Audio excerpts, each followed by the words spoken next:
Blog Talk Radio.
Thank you very much.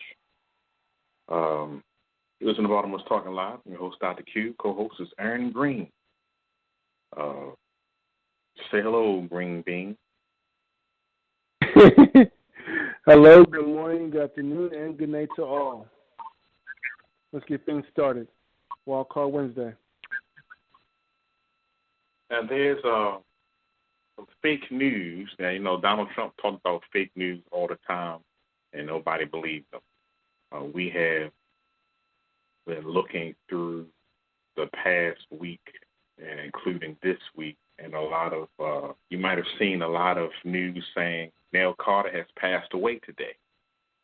Well, I know for a fact Nell Carter has been dead almost 20 years now. 18 or so to be exact. So seeing something like that, just like the news said Cloris Leachman had just passed away, and I'm not sure, I don't remember. I think she died before. So there's a lot of people throwing up this people have died thing. And I guess it's for the young people who didn't know any better, because if you were born after 9/11, you have no clue. Matter of fact, you're just turning 21 when it happened, or 20 years old, whatever, either one. So you have no clue. You don't know anything about the civil rights struggle. You don't know anything about the Emancipation Proclamation. You don't know anything about anything. And that's part of what bothers me when people throw the racism card. When you start talking about the white man, white man, white man, you were born, how can I put it nicely without stepping on people's feet? My struggle is not your struggle. Because for a youngster, 20, 30, or 40 years younger than me, to talk about my struggle, it takes away the value of my struggle and makes my struggle frivolous. It turns it into a child's argument versus an adult conversation, if that makes any sense to people.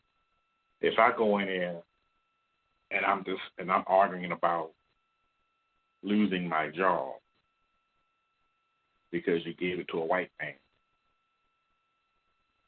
because that white man is the owner's brother-in-law or something, and you come in there, high school kid, trying to argue the same thing, takes away the severity and the seriousness of it.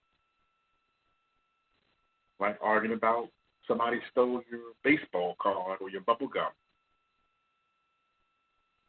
So you hear young people talking about the struggle that they have no idea. That's my reaction to it. What the hell are you talking about? Then, when you say out of your mouth, my ancestors fought for this, my ancestors, my ancestors, my ancestors. Okay, let's back up a little bit. Let's define the word ancestor.